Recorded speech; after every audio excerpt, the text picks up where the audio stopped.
We have been really privileged to participate in what I believe has been an extremely rich, diverse, and rich, substantive exchanges during the whole day. So I will not be able to summarize all the discussions. Let me just give you a very personal perspective on the main topics of discussion of this very rich and intense day. We have discussed innovation, namely from the entrepreneur's perspective and opportunities there are in Africa now for innovation and growth. We have discussed the shift for the so-called give-a-donor recipient perspective to a more equal participation, the partnership of equals, that it is the topic of this conference.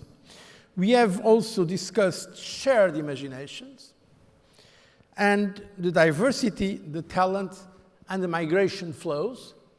And if there is one point I can see common in all these discussions we have, is the importance that was given to the narratives, to the perceptions and misperceptions, to prejudice as well. So the role of images, I would say cultural issues on the broad sense, not only in the broad sense, some people spoke about culture and the arts, but also the cultural issue.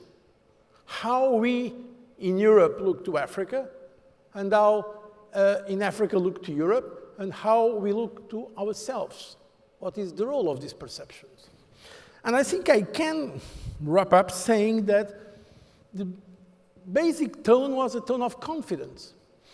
I was happy to see that we did not, as it is so common today, give up to what I call the intellectual glamour of pessimism, when everybody wants to predict the worst, believing that everything is going for the worst. No, we have seen great messages of hope, also with realism, as was just now the case, a brilliant presentation by Mr. Antonio Vitorino, showing the positive evolution in terms of migration, but also the persistent problems that we have today. We have also heard the message that was brought to us by Koen Doens from the European Commission in terms of development, the need to, instead of focusing on helping solving Africa problems, supporting African solutions. So in fact, there is a shift in the way we are now looking to the issues of relations between Europe and Africa that I believe is much more constructive, both for Africa and for the European Union. And today we also had the privilege of having not just a discussion in general about Europe and Africa, but with a concrete example. We were honored to receive here, in a conversation between presidents, the president of Mozambique, Mr. Filipe Nyusi, and the president of Portugal, Professor Marcelo Rebelo de Sousa. And for those of you who are not from Portugal, maybe you understood the complicity, the natural complicity that exists between Mozambique and Portugal. And with the very concrete narratives of what happened after these catastrophic events in Mozambique and in that part of Africa that mobilized not only the Portuguese authorities, but the society. And I want to underline this point, because when we speak about Africa and Europe, it should not only be about, or should not mainly be about governments or institutions or the public authorities, but also about our societies, including, as the president of Mozambique said, small and medium-sized companies. How can we really create a more dense network of connections between people, societies, civil societies, companies, including small, medium-sized companies, and in general, our citizens, including, and that was underlined by many of you, women. We had just now a panel of brilliant young women, but also young people in general. So I think this is also an important point to take as a takeaway from this conversation, that for the future relationship between Africa and the European Union, yes, it's great what we can do at public level, namely the ODA, the public assistance to development, but it's more important, probably more strategic and more efficient to think how we can put the societies together put them together, creating a higher level of complicity, if I can use the word complicity between Africa and Europe. Now, are there reasons to speak about complicity between Africa and Europe? Very often we listen in the media the idea that Europe is losing Africa, presence in Africa, that China is winning all the battles. But let's look at the facts and the figures. In terms of trade and goods, and my latest figures are 2018, the European Union, the trade between European Union and Africa, we are by far the more important partners of Africa. We are at 32.9% of the Africa trade of goods is done with Europe, 270.8 billion euros. Second, very distant, is China, 17% of the trade of Africa with China. Third, very distant, United States, 6%. So European Union is by far the biggest partner of trade in Africa. Many of us do not have that impression because typically we see the statistics about countries, Germany or France or Italy or Spain or UK or Portugal or others. No, but European Union is really a very important partner of trade to Africa. If now we consider the stock of foreign direct investment in Africa, the European Union is by far the number one, European Union with member states, 283 billion euros. Second, United States with 49, and China comes third with 36. If you look at the ODA, so Official Development Assistance, the European Union and its member states, according to the OECD figures, are 50% of the aid to Africa. The United States comes with 27. The Chinese do not give us official figures about their development aid, so we really don't know exactly. But these are the statistics and these are the official figures. But as I've said, it's very important to focus not only on the public assistance, but also on the complicity between societies. At the same time, we need the guidance of our strategy. And at European level, I think we should also, without being arrogant, we should be proud. Since the summit in 2000 in Cairo, and the very important summit that took place here in Lisbon in 2007, I remember well I was at that time leading the European Commission, and it was during the Portuguese presidency of the Council. That's when we defined the joint European Union-Africa strategy that remains valid.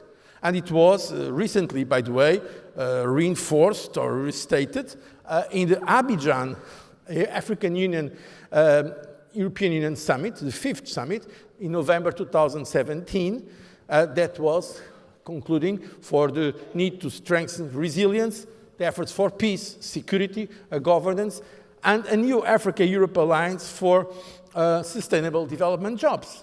But the priorities that were defined in Lisbon in 2007, the key strands of African Union, European Union action, they remain valid. First, strategic investment and job creation. Secondly, investment in education and matching skills and jobs. Thirdly, the need to promote a more friendly business environment and investment climate. And fourth, the economic integration and trade.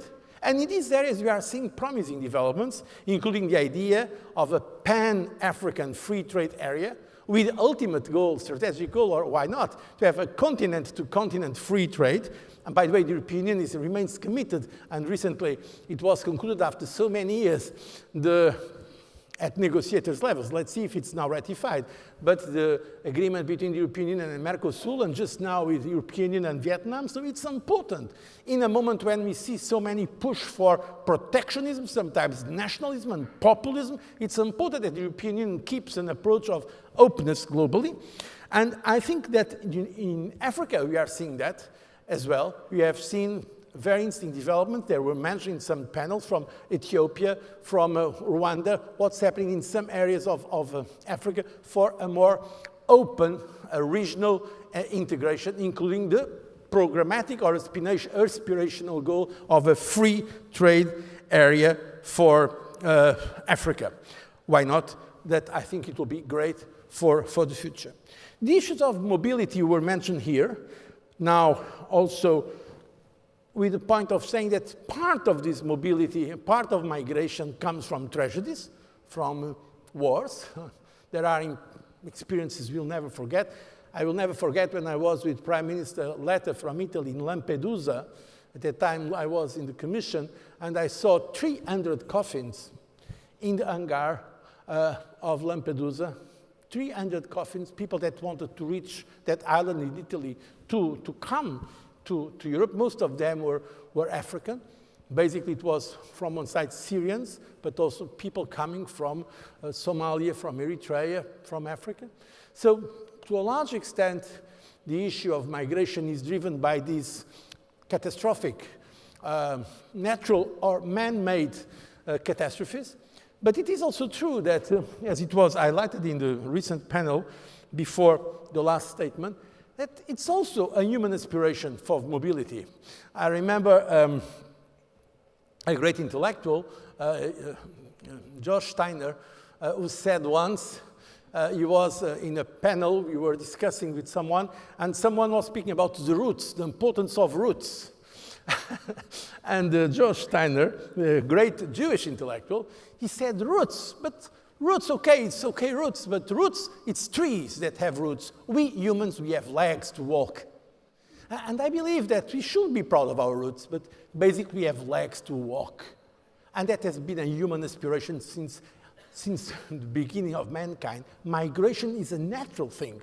So I think we have to highlight these values, because we spoke about sharing values. The idea that we can love our countries, but at the same, we can be patriotic, but at the same time, why not, we should also be citizens of the world and feel an attachment and a responsible towards others. This is, I think, one of the lessons we can take from today's very rich debate.